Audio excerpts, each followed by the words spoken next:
Guys, first time for this. We are live in the Roar Cave. I decided to call it the Roar Cave. I'm just finishing up my office, my home office. We were actually supposed to be in Chino tonight, but the guest last minute had issues with her Wi-Fi. So we're going live here by myself.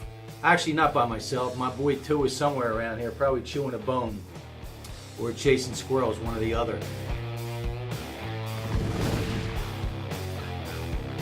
You know, I was thinking about what do I want to talk about? What do I want to bring up? If anybody has any questions, comments, throw them out there. We're live on Instagram, live on Facebook.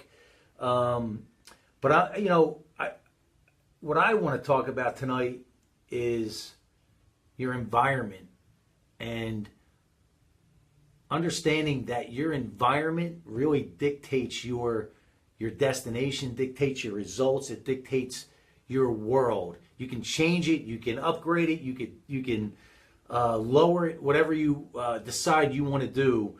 But it really comes down to your environment with the people that you surround yourself with.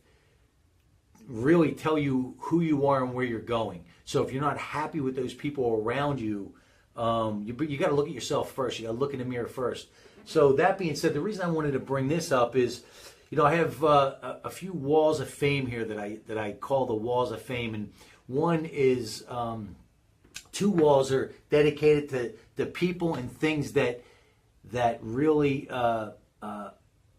ignite my fire. It lights something in me, create that motivation, inspiration, and perspiration, as I talk about the trifecta of life, and I want to surround myself with that in my office, right? When I look around, I want to be able to look at each wall and something is going to jump out and something's going to speak to me and something's going to get my juices flowing. I have a wall over here to the right that we're just finishing up, and it's all affirmations, right? And you guys that follow me and that we're connected on social media know that I'm a big affirmation guy. I love them. I always have, and they're just some of the right affirmations at the right time get my juices flowing for sure. Behind me is dedicated mainly to a gentleman named Charles Mask Lewis, the co-founder of Tap Out Apparel, who passed away in a car accident in 2009. Man, I wish I was able to meet him for sure. He would have been somebody I had to get on my show, Monster Motivator TV. That being said, if anybody knows Dan Caldwell or Skyscrape personally, reach out to him. Tell him Dan Caldwell. I instant messaged him a few times on Instagram. Hasn't gotten back to me. I actually have a mutual friend that grew up with him. So if anybody knows him, put the word out. We want to get that. I would love to get that story out there. But Mask is somebody that I completely connect with from what I know, and I did a lot. I did a lot of research and a lot of studying on him. He just caught my attention from day one. But more importantly, his journey, where he started and where he ended, it's just absolutely amazing. And his thought process. We're so much alike in our thought process. So anyway, it's somebody that I really connect with, and I just love the true American story that these three guys were able to do. And Mask was the heartbeat, obviously, of Tap Out. And then this back wall has a little bit of everything, and mainly boxing, MMA. Some MMA UFC fighters that I have pictures with, and my book over here, and then behind me, it's my crew, my boys, my ride or die crew, man. Harley, 140-pound bull mastiff, the biggest sweetheart, the biggest baby you'll ever meet. But what an awesome dog, and he was in my life at a really interesting time in my life. I was at that time where I was struggling on that fear barrier, letting that bully stop me from moving forward. and making me believe, or I let that fear barrier believe that if I sold my business because we were doing well, I might not be able to duplicate that. I might not be able to do better. And as you guys know, that anybody that read my book knows that the motorcycle accident really got me through that time and woke me up and made me realize that tomorrow wasn't guaranteed. But he was around in a time in my life that I used to just take him when I had my office in Philly. I just take him to the park, and Pennypacker Park, it's called. They had a little creek down at the bottom, and these all woods and paths and these dirt paths and all in the middle of Philly. You'd never think it, but I used to just let him go off the leash and he'd just run. He'd chase the deer and just go crazy. And but I'd take him to work with me every day, and you know, he just was a sense of security and an ear that I could just bend all day long, and it never bothered him. Yeah, he was my boy. I say 140 pounds of twisted steel and sex appeal. He was absolutely a charmer. Everyone loved him, especially the ladies. My boy Harley loved him. Unfortunately, he passed away real young, at 4 years old. He died of cancer. So he was my boy, and I was devastated when I had to put him down. Absolutely devastated. Loved him, man. Loved him with all my heart. Then I got my boy Wyatt. We call him Wyaito. 9 years, man. Not nearly long enough.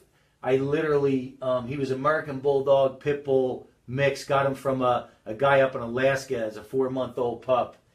And he was such an athlete. He was such a amazing animal, an amazing dog, and a true ride or die partner that we competed up and down the East Coast doing weight pulling competitions, agility, bite work with the protection sleeves, protection suits, and then he also entered and took second place in a few hardest hitting contests where I'd have him at the end of the leash, and then the agitator, we call him, the bad guy, would have the suit on and he'd be running, and I'd let Wyatt go and he'd hit the sleeve and hit the suit, and then they judge who hit the hardest, and he was 70 pounds and hit like a dart.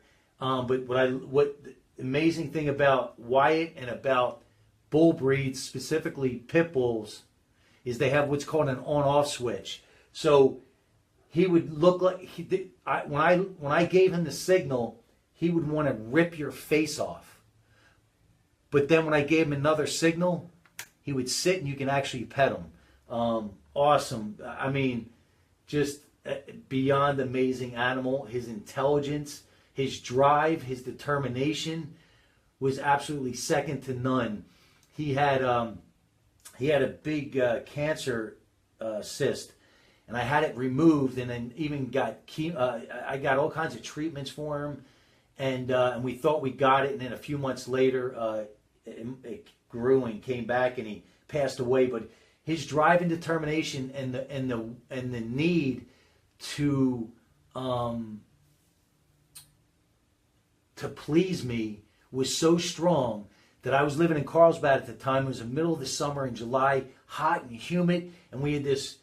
I had a townhouse and I had a corner area, and we'd take him down this canyon and walk him, and it was really, really hot, but he would not stop. And I remember he was just slow, he was just walking real, real slow, so I didn't want to push him, but I had no idea how much the cancer had come back. But he finished that walk, and the next morning I had to put him down.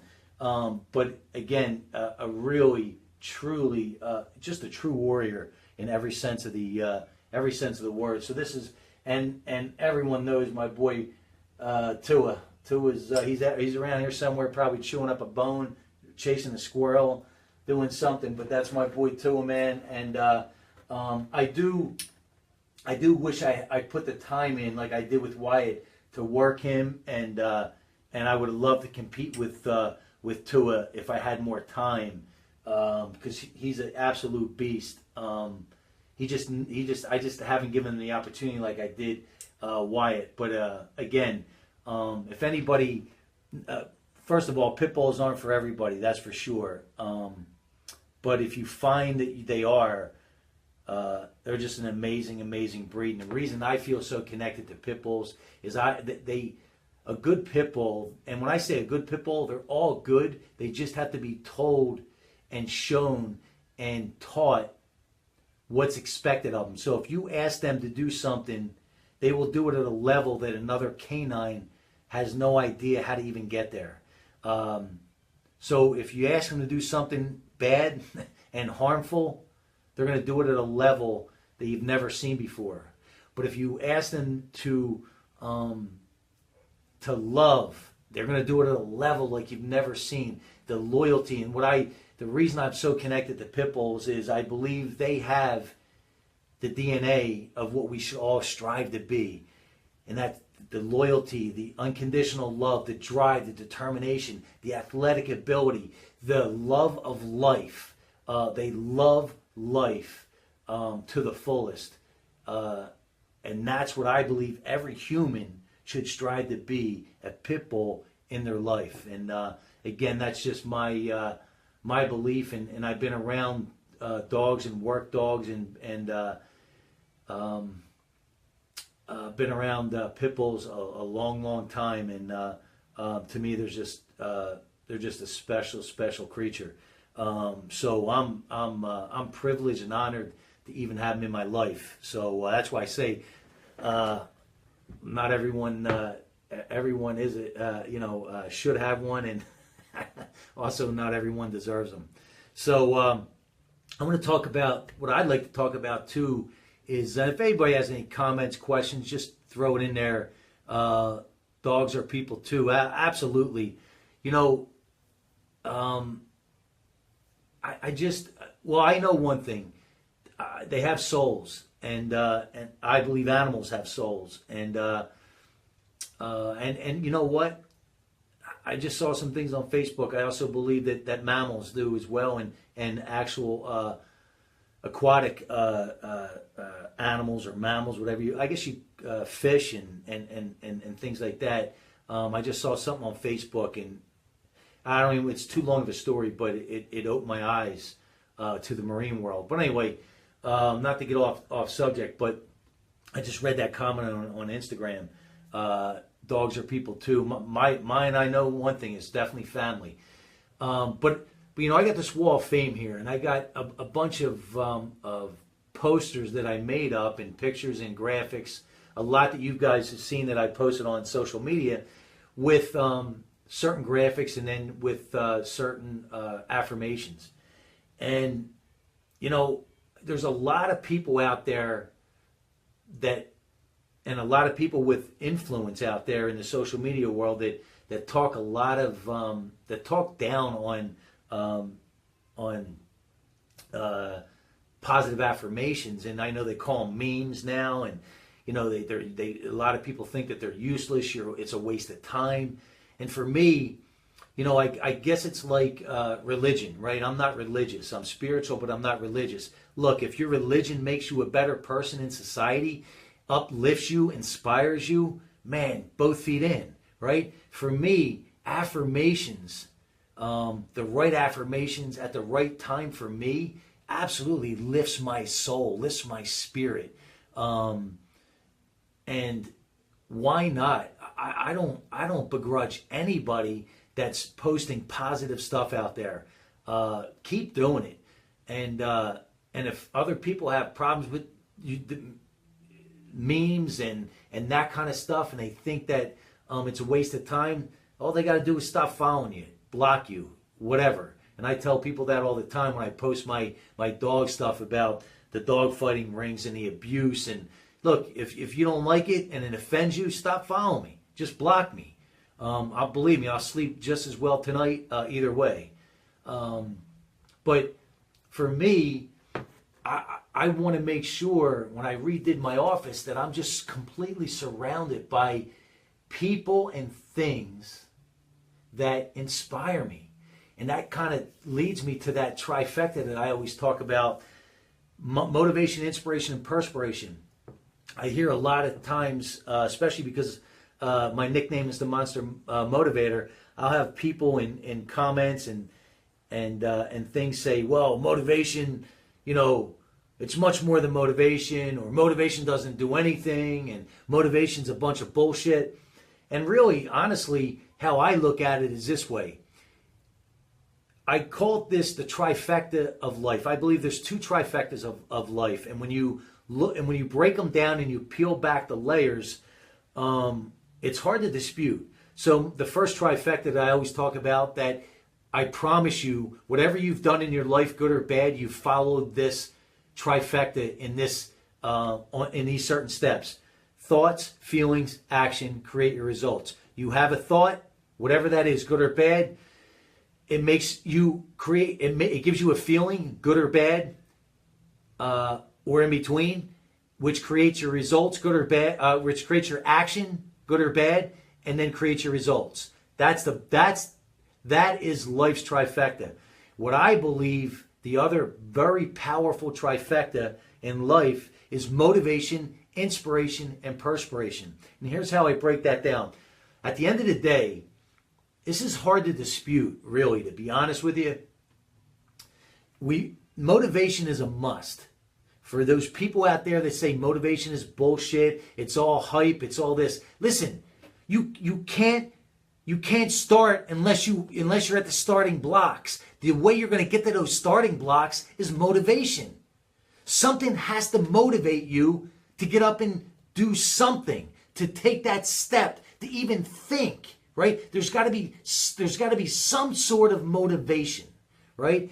And when you can start to tap into that motivation more and more, it gets you out, it gets you into that darkness quicker, and you have to go through that darkness in order to get to the other side of the light. So motivation is a must.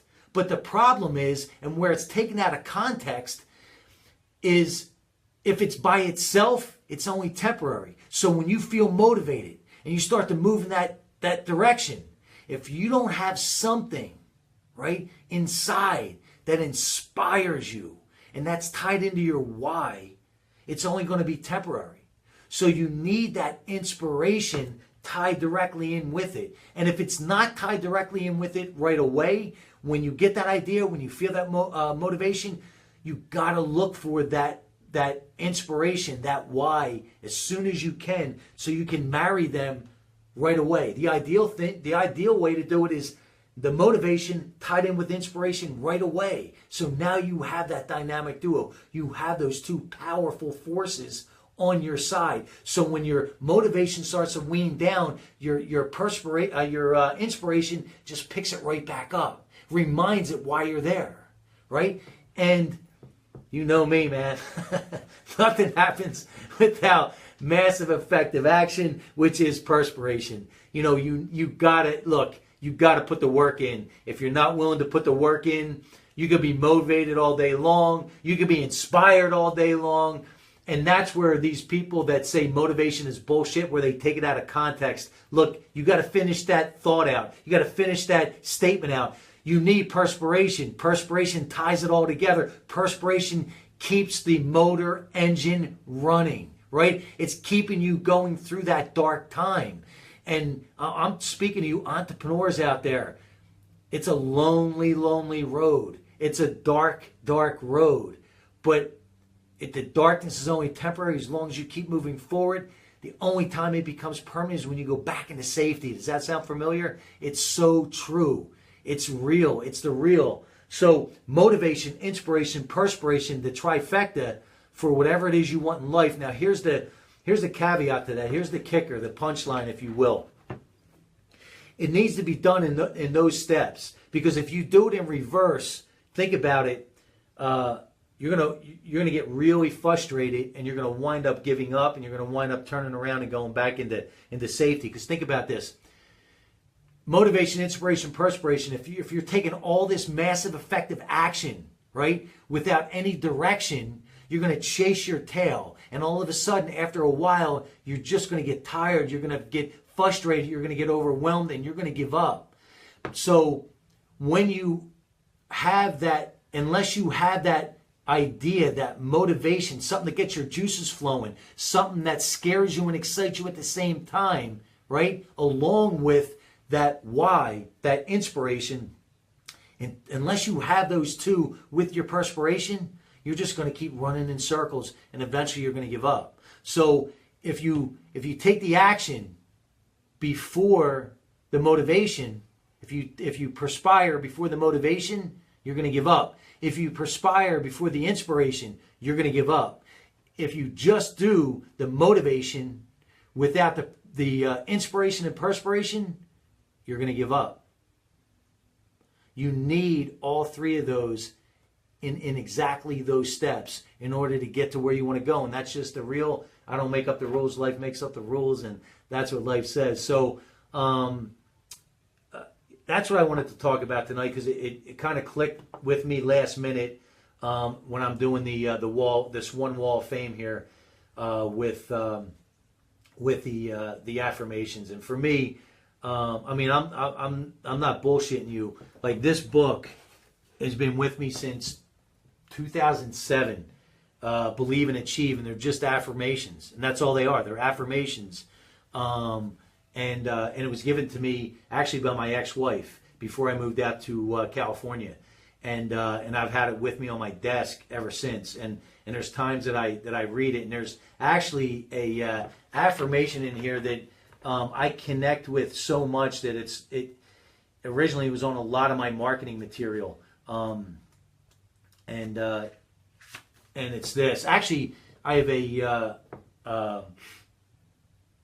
painting that was done by me by a friend, and she put this on the outside edge, this saying on the outside edge of the, it's right above my bed. So it's sometimes all that stands between you and the ride of a lifetime is simply getting in the saddle and seeing what you're made of.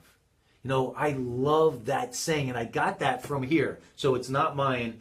And it says it's anonymous in here. There's no, they don't give a name.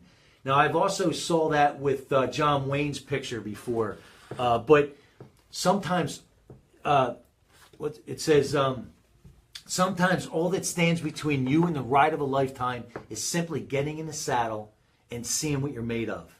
Man, to me, that just spoke to me from day one. I love that affirmation, and any chance I get to put it on any type of marketing material, I do it, because I don't know, it just speaks to me, and it just pretty much says, you know, what are you made of? What are you willing to do? And what are you willing to sacrifice? And at the end of the day, like we say back east, right? What kind of moxie do you got? Life takes moxie, man. If you want to win, if you want to succeed, there's going to be a lot of doubters. There's going to be a lot of people that think you're full of shit. They think you're wasting your time. They think you don't know what you're doing at times. They think they don't see it. And like Charles Mask Lewis used to say, I love this. They simply don't have the fog lights you have. See, we're going through this fog, right? When we're entrepreneurs, when we have this idea, when we're trying to figure it out, and we're the ones with the fog lights, because we have that vision. And here's what separates the winners from the losers. If you allow those people that are naysayers and don't have those same fog lights that you have, and they can't because it's your idea, then, and you give up and you turn around, then you don't deserve it. You didn't have, as Tracy says in Texas, you don't have the grit. That's one of my favorite movies, True Grit. Love that. Rooster Cogburn. Oh man, I could watch that. I don't know how many times I've watched it. Even the second one was really good, but the first one, Rooster Cogburn, you got me thinking of the cowboy movies. But at the end of the day, you know, as an entrepreneur, you're constantly being tested. And I always, you know, I learned this from Tony Robbins. It's not about being, it's not about having the most resources. It's about being the most resourceful. When you're the most resourceful, you win. and especially as an entrepreneur, because all the chips are on the table. If you don't bring it in, you don't eat, right? And you wake up and you think that you know how your day's going to go, and most of the time there are curveballs being thrown at you like crazy. And what happens is, as entrepreneurs, when it's really in your DNA, or it becomes your DNA, it actually, crazy enough as it sounds, it becomes your oxygen. It actually becomes your oxygen. You thrive on these on the obstacles that you can get through. That's not saying that you pray for these obstacles to happen, because you don't. If you have any type of sanity, but being an entrepreneur, and especially being an entrepreneur going into a brand new world and a brand new niche and a brand new industry and trying to figure it out, man, it's a tough gig. But when it's in your DNA, you wouldn't want it any other way. And that's just truth. That's just the real. So I'll read some of these affirmations. If anybody has any comments, Tracy Ross on Instagram, she says amen. I was going to ask, can we get an amen out there? We say moxie, they say grit in Texas. But I got a few of these affirmations that really do it for me on this wall. Excuses mean you don't deserve the journey or the reward. And we just talked about that. Listen, if excuses never win, they always lose. So why are you focusing on them, right? Why are you even giving them energy? The other one, real world doesn't reward perfectionist. I'm sorry. The real world doesn't reward a perfectionist. It rewards those people that get things done. That massive effective action. Figure it out. Sometimes, and a lot of times, you have to jump off the cliff and build the plane on the way down. And that is the real in our world. And this also speaks to like an example, not just entrepreneurs, but things that you're going to do in your life that are huge and they're brand new. Like people out there, and I saw some people jump on that just had a baby, like their first baby for the first time. Talk about a life-changing, altering experience. Scares you and excites you at the same time. But there's times where you're like, holy shit, what did we get ourselves into? What do we do? How do we do this? How do we juggle the rest of our life now? How do we get this balance back? And you feel like that entrepreneur feeling, right? Even if you're not, because you're going through a dark time. Not a dark time that you had a kid, a dark time of uncertainty. How do we figure this out? That loneliness that an entrepreneur feels. So a new parent that absolutely has that same feeling. And surround yourself with those people and those things that keep you on track, keep you focused, and remind you why you're there and what you're doing it for, right? The inspiration, the motivation, inspiration, perspiration. The other one, excuse or execute. You only get to pick one. Does it get any real than that? Excuse or execute. You only get to pick one. The other one. You cannot control what other people think. So don't let what they think control you. I got a lot of great feedback when I posted that on social media. You cannot control what other people think. So don't let what they think control you. Take the seat back in your take the driver's seat back in your life. The other one, if you give up, it means you never wanted it. Talk is cheap, right? At the end of the day, how bad do you want it and what are you willing to do to get it? And that's what life wants to know on a consistent basis. Go for it now. The future is promised to no one. Again, my motorcycle accident taught me that when I was afraid to sell my first business, right? It taught me, it checked me. It made me understand and realize that tomorrow isn't guaranteed. And if it is, it could be completely different. Look, I could have been paralyzed from that accident. I was in intensive care for 4 days with tubes in me, punctured lung, broke everything on this side. This is where the helmet stopped. I could have been paralyzed if I hit a different way. I could have been dead. But my whole life could have changed at that point, right? So you don't know what are in the cards for you. So man, why are you going to wait? Go fucking do it. Do it. Do it. The other one, I love this. This is perfect lead in. Being an entrepreneur is neither a part-time or a full-time job. It's a lifestyle. God damn, that's right. It is. It's absolutely a lifestyle. And I used to think that that you were born an entrepreneur, but the more I hear other opinions, and especially who started making me think a different way or helping me think a different way, was the gentleman we had on this time last week, man, Tom Bilyeu from Quest Bars. I remember he was talking to Gary V, and Gary believes that you need to be, you're born with it to a certain degree. But Tom said, he doesn't believe you are, and he's a great example. He wasn't around entrepreneurs. He didn't grow up with entrepreneurs. He was a school teacher before he became an entrepreneur. Never thought he was going to be an entrepreneur. Not only is this man an entrepreneur, not only is this man a business owner, this man is an empire owner. This man and 3 partners, including his wife, took Quest Bars in 2010 into 2017 at a $500 million company. But more importantly, they did it because they followed their heart. If you understand, I'm not going to get into a story. Check out the show we did. It just went onto our YouTube channel.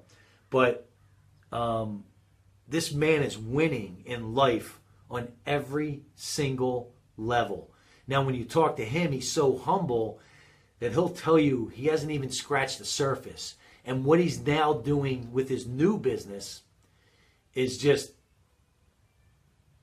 beyond unbelievable, right? Beyond, and again, you have to understand, when I say unbelievable, I don't have his fog lights, right? It's not my vision. It's not my idea. It's his and his wife's, and they're going to run with it. And I have no doubt, even though it's unbelievable to me, I have zero doubt that this guy is going to execute and execute beyond his even expectations, because he's done it.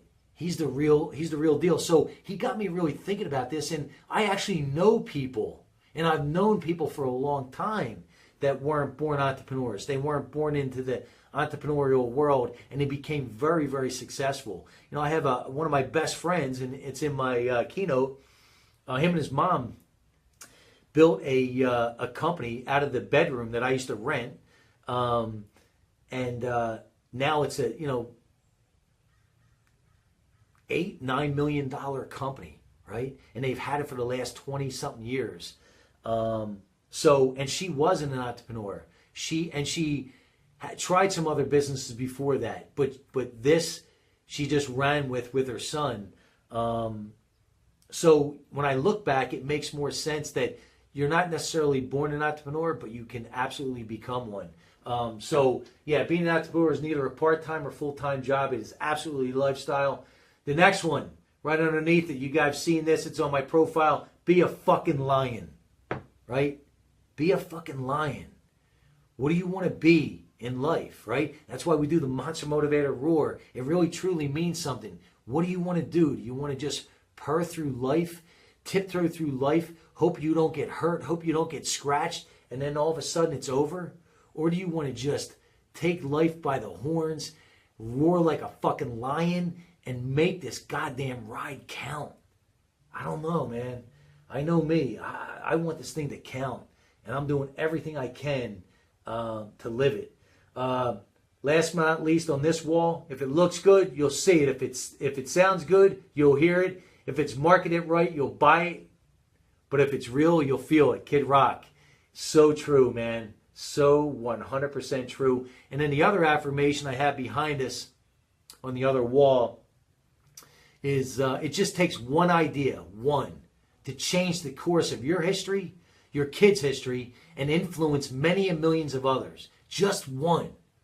But you got to go up in that little part that you're thinking is just so crazy, It only sounds crazy because nobody else is thinking about it. That's your special gift. You got to get up in that, whatever it is. Charles Mask Lewis. I love that affirmation. I actually read that in my own voice, and I recorded it on my phone. I listened to it for a long time when I was at the gym. I love, and when you hear him say it, go on YouTube, check it out. When you hear him speak it, man, it just gives you, at least it does for me, it gives me chills. I just love that affirmation. But anyway, guys, that's my thought for today, this Thursday. We had to kind of change things around. Again, it's not who has the most resources, who's the most resourceful that wins. We were supposed to be up in Chino doing a Monster Motivator TV. She had to cancel last minute because her Wi-Fi was down. So I figured, you know what, let me just shoot. I'm finishing up the office, getting some work done. Let me just do a show here out of the office and kind of give you guys a little bit behind the scenes, man, of me and who I am and what makes me tick. And I appreciate you guys taking the time, jumping on. Feel free to share it if you got any value out of it, if you felt anything from it. So, guys, thanks so much. And as always, one way, Monster Motivator style, baby. Ah!